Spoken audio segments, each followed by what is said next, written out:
Unboxing করছি। দিয়া আমাকে হেল্প করছে আনবক্সিং করার জন্য। বের করো তো কি আছে, বের করো।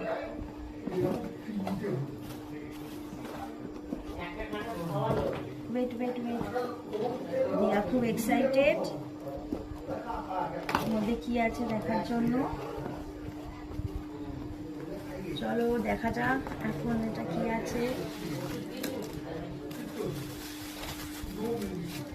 আচ্ছা, এটা হচ্ছে ক্লক।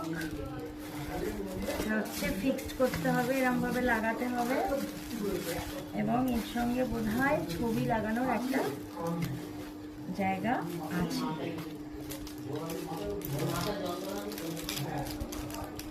গিফটটা বন্ধুর কাছ থেকে পাওয়া, খুব পছন্দ হয়েছে।